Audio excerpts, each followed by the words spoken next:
Entre 1880 y 1930 ingresaron al país más de 3 millones de inmigrantes. Hacia principios del siglo teníamos más de un 30% de los habitantes de nuestro país que eran extranjeros. Y en Buenos Aires esa proporción era aún mayor. Más del 50% de los habitantes de nuestro suelo no habían nacido acá. Bueno, por hoy dejamos acá. Nos vemos la semana que viene.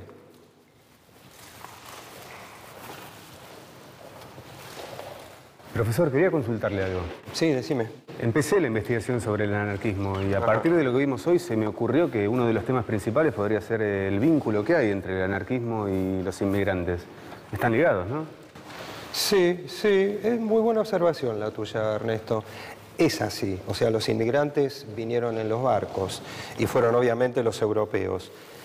Los primeros fueron los comuneros, los que lograron escapar de la Comuna de París. Después, bueno, siguieron llegando por las políticas inmigratorias del Estado argentino. Sí, pero los inmigrantes venían a trabajar con sus familias, sin organizarse. ¿Cómo se fueron agrupando los obreros? Mira, por este tema, yo creo que podrías hablar con Armando Minguzzi. Él estudió mucho esta circunstancia. Podés consultarlo a él, que te va a poder marcar en profundidad cómo fue este proceso. A partir de la segunda mitad del siglo XIX, desembarcaron en el puerto de Buenos Aires millones de personas. A este fenómeno se lo llamó aluvión inmigratorio, y con él se sentaron las bases para la formación del movimiento obrero local. Porque los trabajadores no solo venían con su capacitación laboral, también traían su adhesión al socialismo, el anarquismo o el sindicalismo.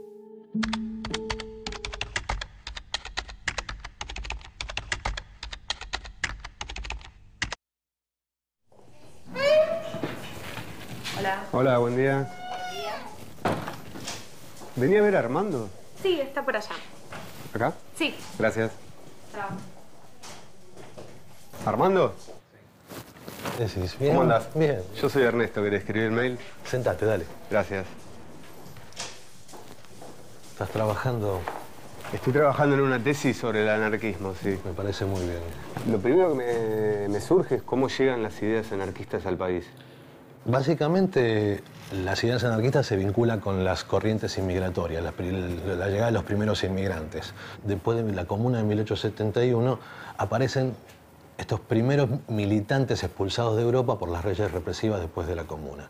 Y ahí nace, en 1872, la primera sección internacional de la Asociación Internacional de Trabajadores en la Argentina, con una pata italiana, una parte española y una parte francesa. La más importante es la francesa, pero digamos, son 3 patas las que compone la internacional. Son militantes que ya tienen alguna experiencia en el campo sindical y en el campo de la organización obrera, y llegan a Buenos Aires con la intención de aunar el campo obrero y empezar a generar ideas en el campo de lo que significa la lucha gremial y sindical. Además de las publicaciones que me contás, ¿cómo es que se sigue transmitiendo el ideario? De muchas maneras, pero básicamente una de las prácticas que se adopta en ese momento, en los primeros momentos, es esta que te digo yo, recorrida de conferencistas. Los conferencistas salen a distintos barrios, inclusive hay como cronogramas interesantes. A las 2 de la tarde van a estar en Parque Patricios, a las 3 de la tarde en otro lugar. Hay como recorridas barriales donde los conferencistas hablan a la gente. Y empiezan a difundir ideas mediante este tipo de conferencias. Y después aparecen los folletos, que son muy importantes, y la primer prensa, digamos, vinculada al mundo anarquista. En las últimas décadas del siglo XIX llegaron a la Argentina millones de inmigrantes. Además de su fuerza de trabajo, muchos traían también las ideas de un mundo más justo e igualitario. Entre ellos estaba Enrico Malatesta, un italiano que fue clave en la difusión del anarquismo local.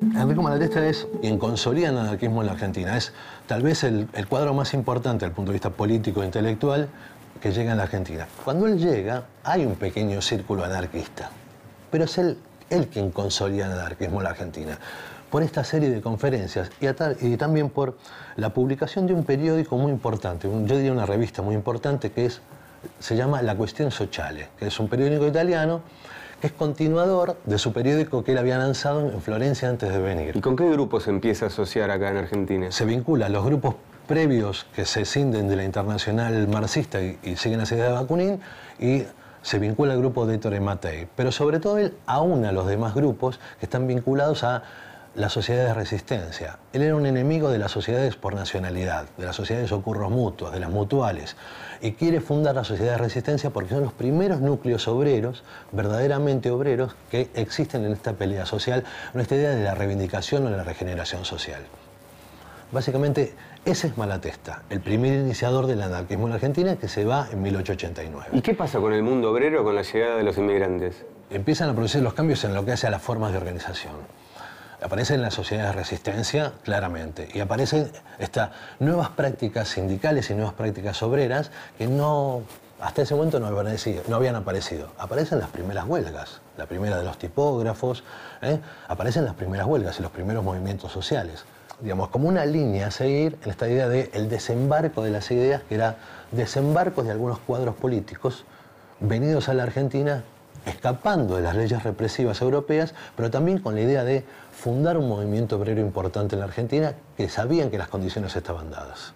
Bueno, Armando, muchísimas gracias. No, gracias a vos por venir, espero que sigas interesado por el tema y tenés un mundo interesante por leer, mucho, pero no te asustes, vale la pena. El historiador Armando Minguzzi me dio datos que me ayudan a entender un poco más el Buenos Aires de finales del siglo XIX. Había cerca de 250 escuelas, 30 templos católicos y 6.000 prostíbulos. Miles de inmigrantes nuevos generaban un exceso de mano de obra y de desempleo. En ese entonces no existían políticas sociales ni obreras. El contexto opresivo favorecía el surgimiento de militantes anarquistas. Pero ¿cómo se expandieron esas ideas? O sea, la Argentina se formó, la Argentina moderna, ¿no? Se formó con inmigrantes. Hay que pensar que aquí llegaron millones y millones de europeos, de sirio-libaneses, de todos lados venían. Y que en muchísimas provincias llegó a haber más extranjeros que nativos, incluso en Buenos Aires. Lo que no se esperaba es que de esos extranjeros, a los cuales se presuponía únicamente trabajadores, es decir, ganapanes, destripatarrones, es decir, gente que venía únicamente a sobrevivir, no se esperaba que vinieran hombres de ideas, como se les llamaba entonces. No sé si vinieron muchos anarquistas. Creo que para 1910 la policía calculaba que había unos 3.000 activistas importantes, lo que no es mucho. En todo caso fueron lo suficientes.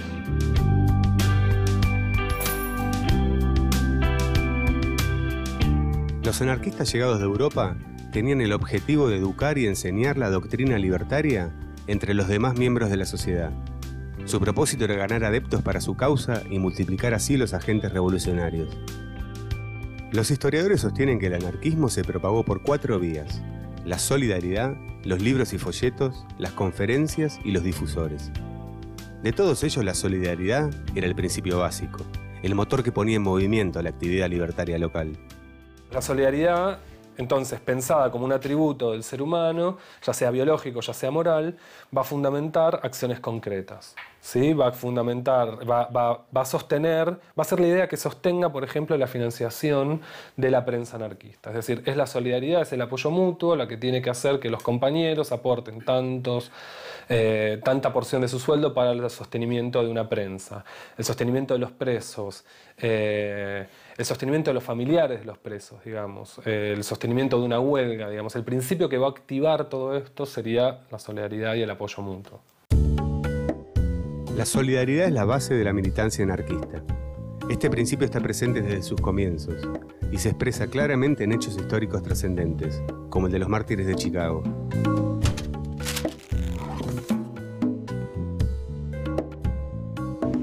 La tragedia desencadenada en Chicago por los incidentes de mayo de 1886 es uno de los hitos dentro de la historia del movimiento obrero. 8 horas para el trabajo, 8 horas para el sueño y 8 horas para la casa. Era una de las reivindicaciones históricas de los trabajadores estadounidenses desde mediados del siglo XIX.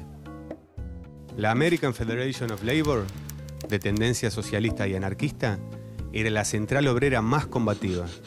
En su 4º congreso del 17 de octubre de 1884, anunciaron que si para el 1 de mayo de 1886 no se había reducido la jornada legal de trabajo a las 8 horas que reclamaban, iniciarían una huelga general.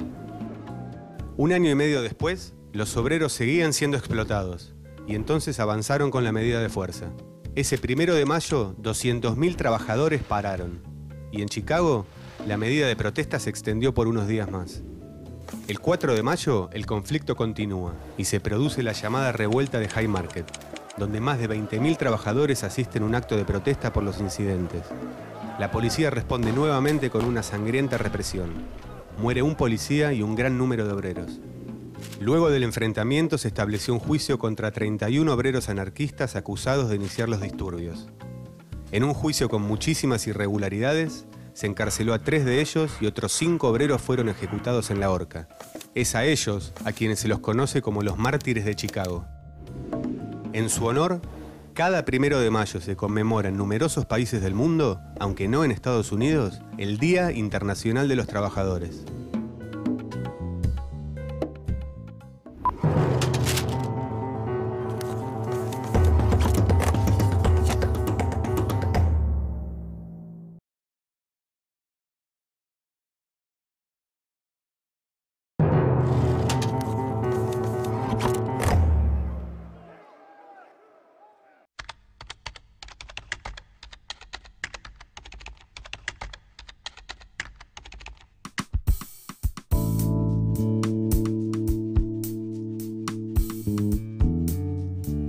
Las publicaciones escritas fueron otra de las vías por las que se propagaron las ideas anarquistas.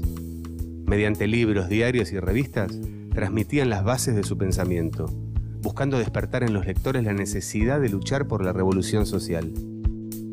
En la hemeroteca me encontré con periódicos para italianos, para españoles, para judíos, para criollos, para hombres y mujeres. Como dirían los anarquistas, para todos los oprimidos.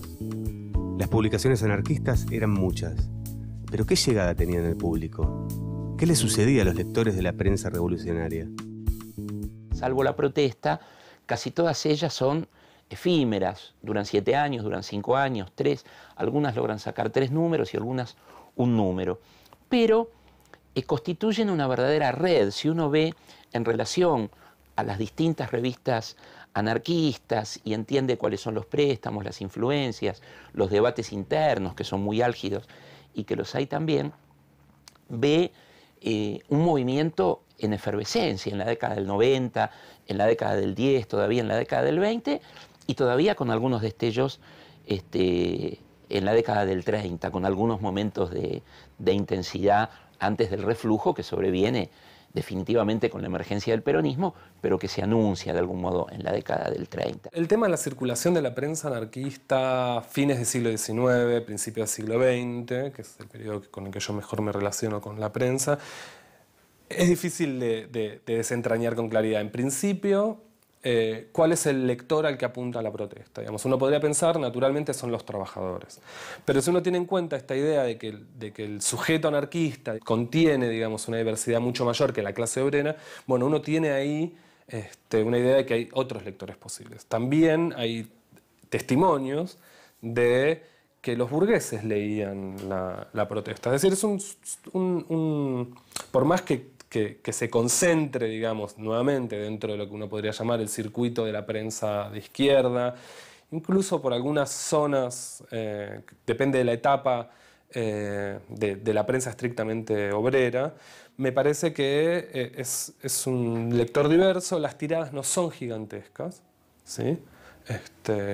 Hay periodos donde la tirada de la protesta puede ser de 3.000 ejemplares, otros en los que puede llegar a 8.000, más cercano al centenario. Estas publicaciones, bueno, eran muy difíciles de sostener, ya que estos anarquistas vivían en la ilegalidad, vivían en un borde, vivían en un límite, trabajaban y vivían en función de sacar esta publicación, y muchas veces se quedaban sin dinero, tenían que contar con las suscripciones, pero su público no era un público pudiente que podía anticipar suscripciones semestrales o anuales como podían hacerlo, digamos, las revistas de la cultura oficial. En su libro Cabezas de Tormentas, Cristian Ferrer sostiene que si bien el anarquismo nunca fue un movimiento masivo, tiene una fuerte presencia en todo el mundo. En cualquier lugar del mundo donde uno vaya, aunque sea la ciudad más alejada, el pueblo más chico de la Argentina, te vas a encontrar con que al menos una persona es anarquista.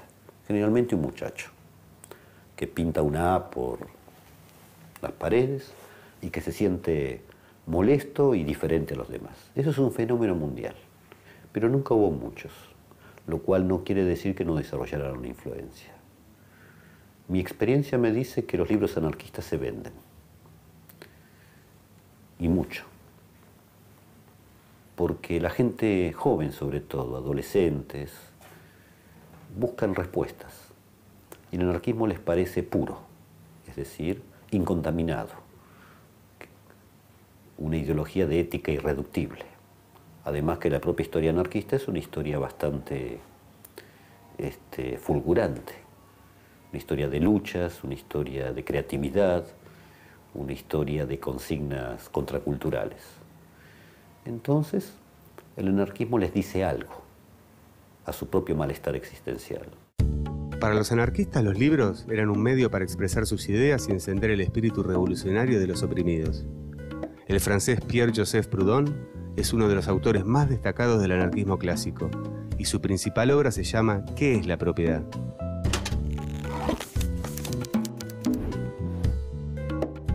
¿Qué es la propiedad? Es uno de los libros esenciales de la literatura anarquista. Fue publicada en 1840 en París y llevó al reconocimiento mundial de su autor, Pierre-Joseph Proudhon. Al preguntarse qué es la propiedad, el filósofo francés pone en cuestión uno de los principios fundamentales del sistema capitalista. Las ideas de Proudhon se enfrentan a quienes sostienen que la propiedad es un derecho civil, nacido de la ocupación y sancionado por la ley. Y también critica a los que piensan que es un derecho natural que tiene sus fuentes en el trabajo. Su opinión es que ni el trabajo, ni la ocupación, ni la ley puedan crear la propiedad. La propiedad es un efecto sin causa. Para Proudhon, la propiedad es un robo. La gente trabajadora no puede comprar ni las telas que teje, ni los muebles que fabrica, ni los metales que forja. En el rótulo de suntuosos almacenes que admira su indigencia, el trabajador lee en grandes letras: es obra tuya y no es para ti. La política es la ciencia de la libertad. El gobierno del hombre por el hombre, bajo cualquier nombre que se disfrace, es opresión. La más alta perfección de la sociedad se encuentra en la unión del orden y de la anarquía. Proudhon es el primero en usar la palabra anarquía para designar a ese movimiento en gestación.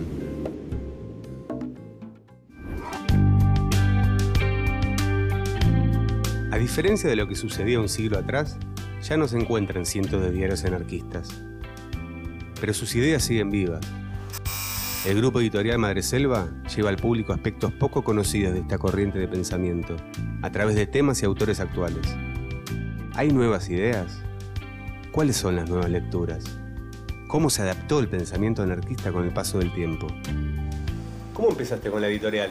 Mi compañera, yo y un grupo más de una de las compañeras de la editorial militábamos en una organización anarquista y como proyecto de la organización nosotros hacíamos un periódico y también estuvo la propuesta del colectivo de hacer una editorial.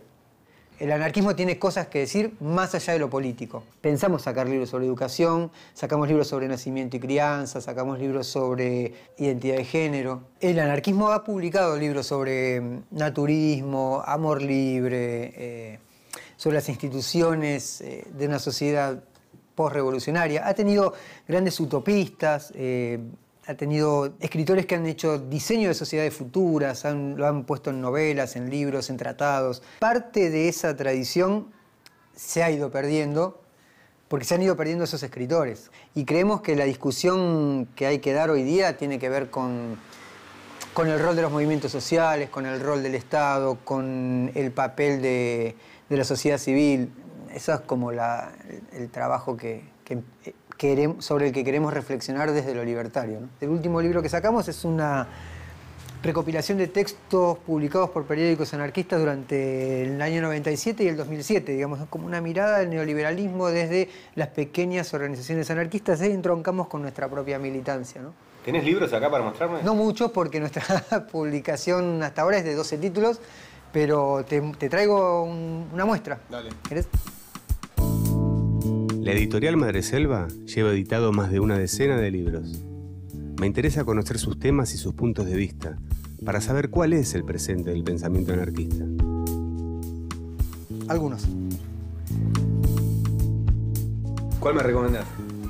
¿Sabes que te podría recomendar todos? Porque cada uno tiene una historia detrás. Entonces es como que le tenés cariño a cada uno por una cuestión particular.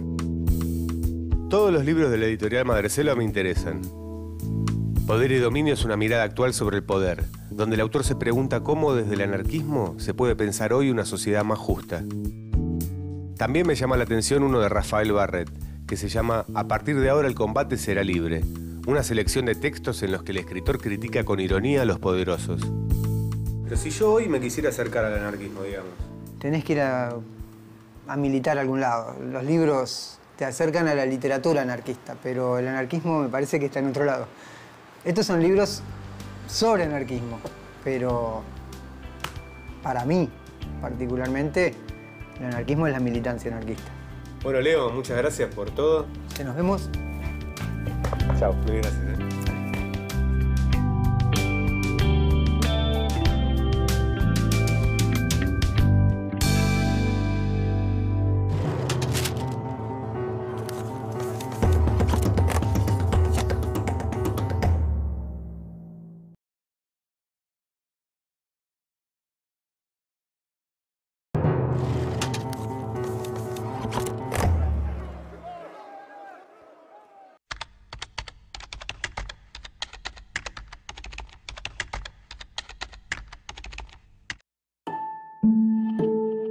Desde que comencé con esta tesis, salgo a la calle y encuentro la A anarquista escrita por todos lados.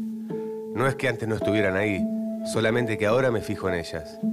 Me doy cuenta de que forma parte de nuestra cultura cotidiana, como el logo de una marca. Yo lo que estoy haciendo es una tesis sobre el anarquismo y estoy viendo muchas pintadas y mucha simbología que me está apareciendo cuando investigo. Y bueno, quería hablar un poco de eso con vos.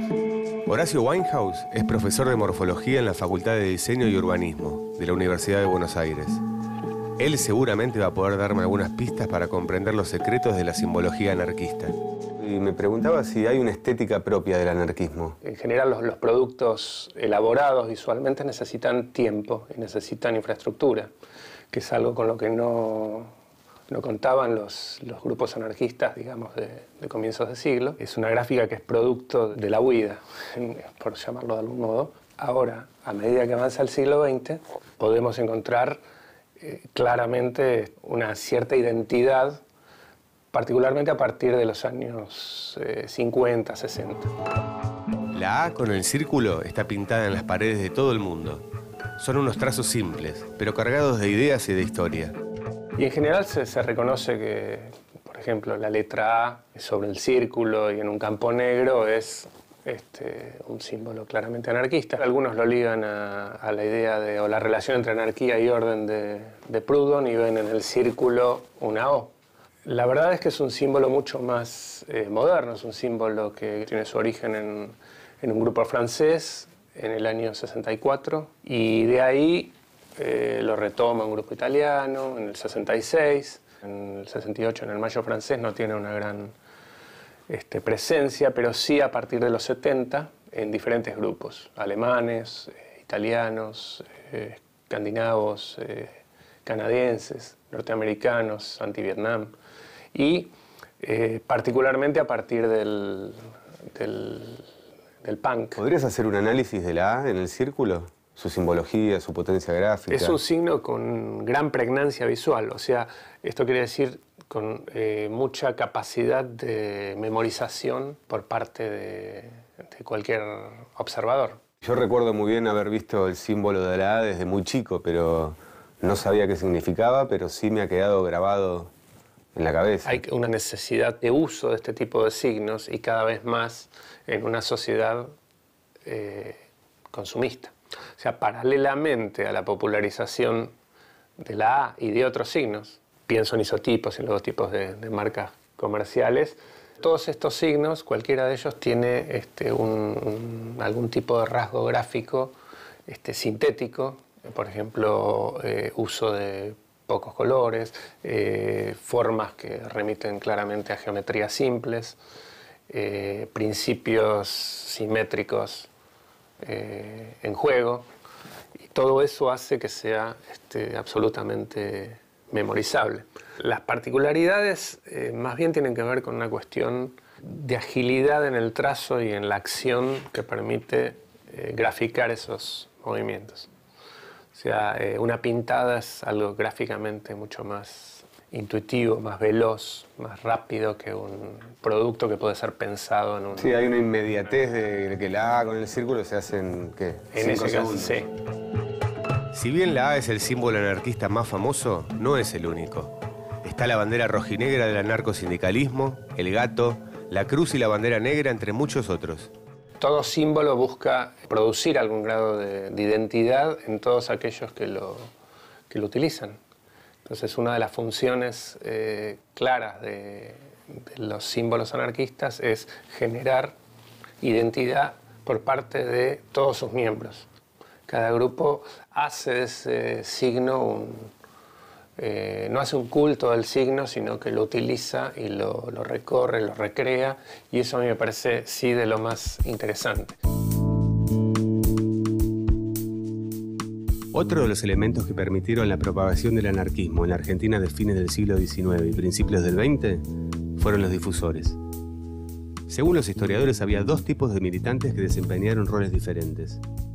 En primer lugar, una gran masa de propagandistas que desarrollaban su acción política en las fábricas, talleres, el puerto, el mercado central, el transporte y muchos otros lugares públicos. Por otro lado, había un grupo más reducido que realizaba su tarea a través de la prensa, las conferencias, la enseñanza o las veladas culturales. En ese grupo se destacó un inmigrante italiano llamado Pietro Gori, una figura fundamental en el desarrollo del anarquismo local. Pietro Gori llega al país en un momento en que está menguando ese anarcoindividualismo, que comienza ese anarquismo organizador a gestar las sociedades de resistencia, y la figura de Gori es una figura muy importante de apoyo al anarquismo organizador, y al mismo tiempo, como él es un gran jurista, como él es un gran poeta y un gran orador, es una figura que atrae no solamente los obreros o los desheredados y los parias, según el verbo anarquista de la época, sino que también atrae una cantidad de sectores medios, intelectuales y escritores. A fines del siglo XIX y principios del siglo XX, el anarquismo se propagaba por todo el mundo. Sus principales destinatarios eran los oprimidos por la sociedad capitalista, pero no eran los únicos. También se acercaban a sus ideas científicos, intelectuales y artistas, como George Orwell.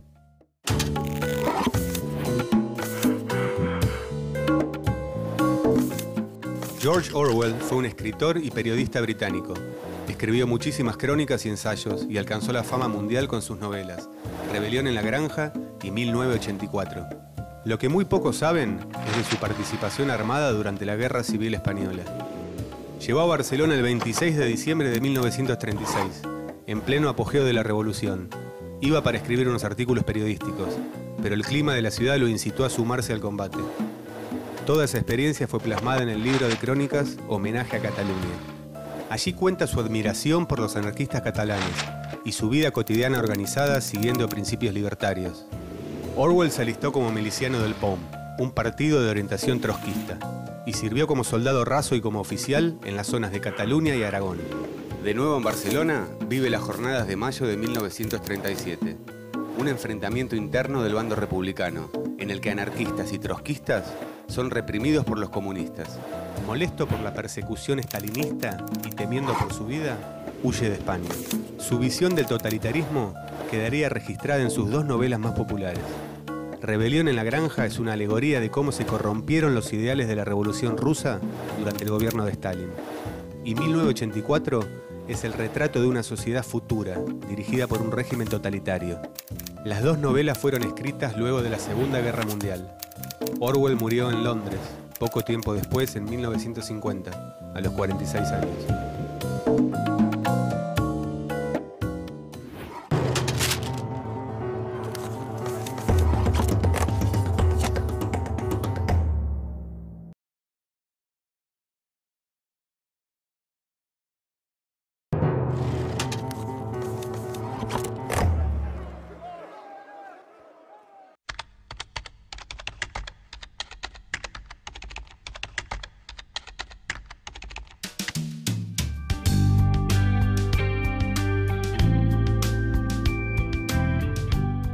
El rol de los escritores fue fundamental para comprender la difusión del ideario anarquista.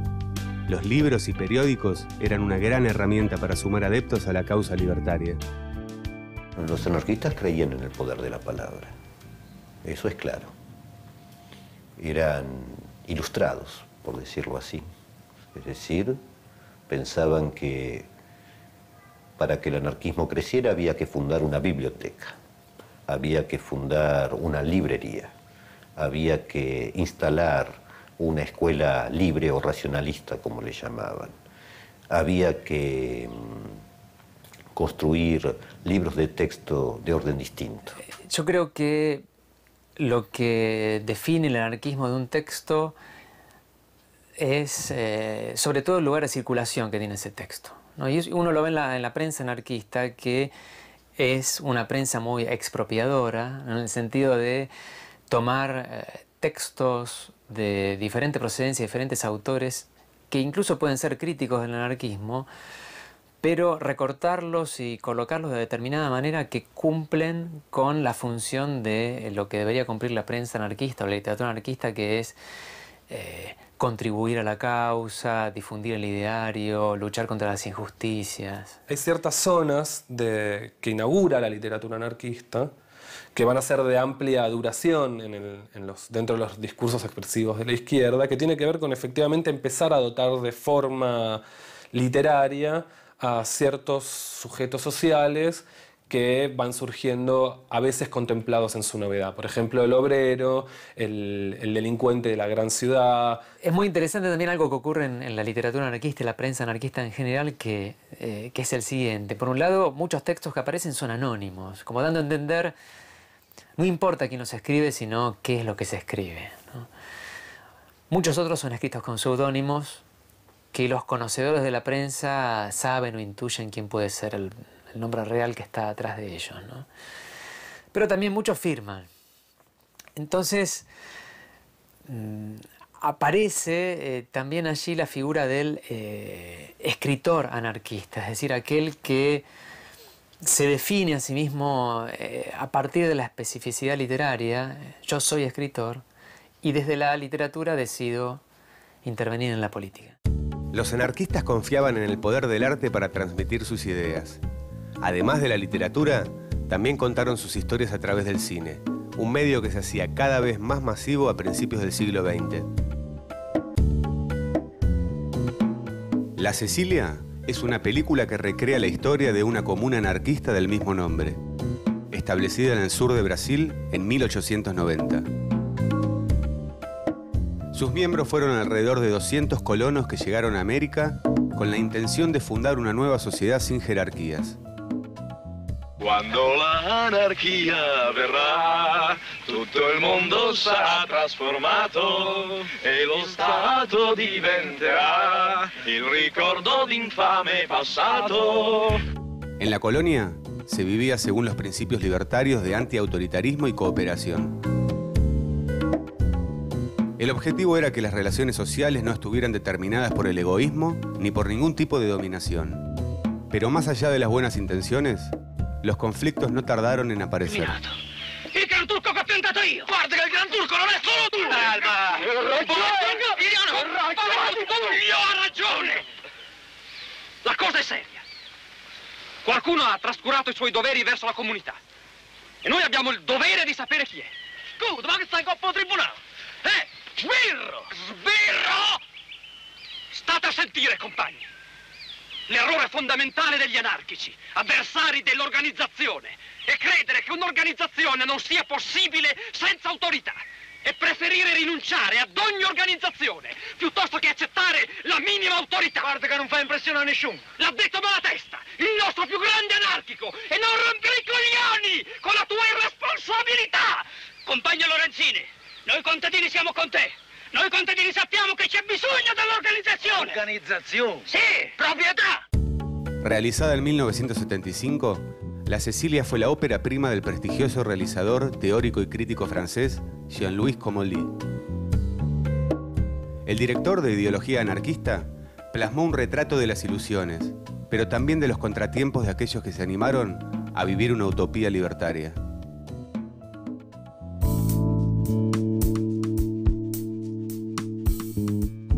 En la Argentina se desarrolló una literatura anarquista que planteaba temas y personajes relacionados con esta corriente de pensamiento. Alberto Giraldo es el autor más destacado. En búsqueda de algunas respuestas sobre su obra, me encuentro ahora con Analía Rey. ¿Qué tal? ¿Qué tal, Ernesto? Analía, mucho gusto. ¿Cómo estás? Muy bien. Ella es una especialista en el tema y va a poder ayudarme. ¿Qué perfil tiene o cómo podría definirse la literatura anarquista? Muchas de la literatura que uno puede considerar anarquista está inscripta en esa idea de mostrar cuáles eran los problemas que vivían los anarquistas, cuáles eran los problemas que vivían los obreros, ¿no? en particular. ¿Quiénes fueron los escritores anarquistas más destacados? Bueno, hubo varios escritores que se consideraron anarquistas y hubo muchos que fueron cambiando con el tiempo, ¿no? Giraldo fue un escritor anarquista, no solamente por los temas que trabajaba, sino también porque él era un militante y eso lo convertía en una figura muy pública dentro del anarquismo, ¿no? Básicamente escribía mucha poesía de temas muy variados, donde los personajes eran obreros, donde los personajes eran obreros que estaban sufriendo las condiciones de vida, las malas condiciones de vida.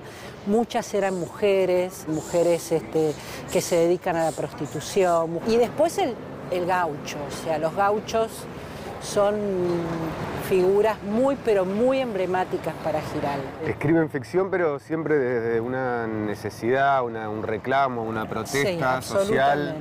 Absolutamente. Siempre como telón de fondo una problemática social, ¿no? Siempre como telón de fondo qué le pasaba a los trabajadores. Acá a la vuelta hay un bar, El Obrero, que justamente Giraldo escribió un diario, publicó un diario que se llamó El Obrero, antes de ser anarquista. Los personajes de Giraldo reflejan cómo era la vida de aquellos inmigrantes recién llegados de Europa. Habían atravesado el Atlántico en busca de un futuro mejor, pero al llegar a estas tierras se encontraron con la miseria y la explotación que sufría la clase trabajadora. Disculpa, ¿café tomás? Un café, sí. ¿2 cafés puede ser? Gracias. Los escritos estos, ¿quiénes los leían? ¿Llegaban al proletariado? ¿Los obreros leían estos escritos de estos autores que me venís contando? Sí, evidentemente una de las cosas que los anarquistas hacían y muy bien era difundir lo que ellos producían. Incluso siempre pienso que muchos de estos intelectuales que quieren ser escritores entran al anarquismo para hacerse conocidos también, porque el anarquismo les da como un mercado de lectores muy fieles y muy seguidores. No te olvides que es una época donde la cultura forma parte del ascenso social. Los inmigrantes tenían esta idea del ascenso social, cualquiera sea el escalón al que llegaran. Y entonces consumían cultura porque formaba parte de esa idea, ¿no? Y además había una gran identificación. Obviamente. Contame un poco más de Giraldo. Él siempre quiso ser un intelectual y pasó, me parece, por muchos lugares hasta que cayó en el anarquismo. ¿Cuáles fueron sus trabajos más importantes? Escribió muchísimo, muchas obras de teatro. Mira, yo te traje cosas que él escribió para que veas. Este es un libro que se llama Crónicas Argentinas, donde pasa revista a la realidad. Escribe un libro de poemas que se llamó Gestas, que se lo prologa a Darío. Escribe muchas obras de teatro. Mira, acá te traje algunas para que veas cómo se publicaban las obras de teatro en esa época. Escribió mucha ficción, escribió muchas notas de coyuntura, mucha poesía, mucha obra de teatro, pero era un hombre que pensaba que el periodismo era un canal de divulgación muy importante y trabaja en muchos proyectos periodísticos, ¿no? Culturales y más generales, ¿no? O sea, él dirige la protesta. ¿Giraldo tiene que ver en el tema de la defensa de los derechos de autor? Mucho. Giraldo es uno de los primeros que organiza a los autores de teatro, a los dramaturgos. Y en realidad los dramaturgos fueron los primeros escritores que se organizaron y se sindicalizaron. Y Giraldo tuvo mucho que ver en eso, ¿no? Fue uno de los primeros intelectuales que representó a un grupo de obreros. O sea, lo eligieron en Villa Constitución para ser representante de un grupo delegado de los obreros de Villa Constitución.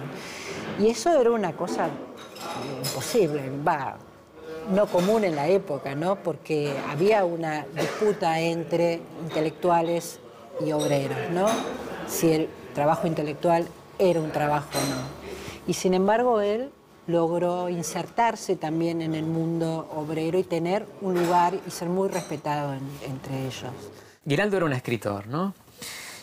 Y él se acerca al anarquismo ya siendo escritor y nunca abandona ese lugar de pertenencia que es el mundo de lo literario, la bohemia literaria, el campo literario. Giraldo es un escritor modernista, muy leído a fines del siglo XIX y primeras décadas del siglo XX, y en torno a Giraldo se va a formar un conjunto importante de poetas anarquistas, de poetas libertarios, que a través de Giraldo van a tener una participación activa en el movimiento anarquista y en la redacción de la protesta, donde Giraldo durante un tiempo fue inclusive el director. Generalmente el héroe de los relatos anarquistas es el militante, ¿no? Casi siempre, o siempre alguien que pertenece a las clases populares, suele ser un obrero. Y lo heroico del personaje se demuestra en la lucha, ¿no? Esa lucha no siempre es la lucha revolucionaria, es decir, de que busca abolir un gobierno directamente, sino que puede ser la lucha dentro de una fábrica, por ejemplo, en protesta contra la represión policial, en el medio de una manifestación, también salvando compañeros, enfrentándose a la policía. Se alterna el texto de doctrina con el texto literario. ¿Por qué? Porque el movimiento anarquista entiende perfectamente que muchas veces la vía de acceso a la militancia, a la incorporación a las sociedades de resistencia, a los círculos anarquistas, a los periódicos, es una lectura de orden literario. A veces aparece en el relato del viejo anarquista, del viejo memorialista que cuenta sus memorias. Bueno, fue el encuentro, dice, con una novela de Eugenio Sué o una novela de Émile Zola, que descubre algo, descubre un sentido, descubre una voluntad de lucha, descubre una rebeldía que estaba dormida y dice se aviva o se activa en ese momento. Al pueblo no le han enseñado a comprender. Solo se ha procurado hasta hoy engañarle y embrutecerle para explotarle mejor. Fomentada la ignorancia general por medio de ridículas supersticiones, careciendo muchos trabajadores de personalidad, viéronse arrastrados a remedar torpemente las aficiones y gustos de las clases superiores. Hace falta hacer arte para el pueblo, para educarle, para instruirle, para inspirarle nobles sentimientos, para que comprenda la belleza y la ame y de ella se penetre, llevándola después al hogar y a la práctica de la vida. Hacia principios del siglo XX, las ideas que llegaron en los barcos encontraron eco en los trabajadores explotados de la Argentina del 900. El anarquismo y su promesa de un nuevo orden social más justo prendieron con fuerza entre quienes sufrían día a día la pobreza y la marginalidad. De aquella época nos quedan los periódicos y la literatura, como únicos testigos de un momento en el que la utopía recorría las calles del país.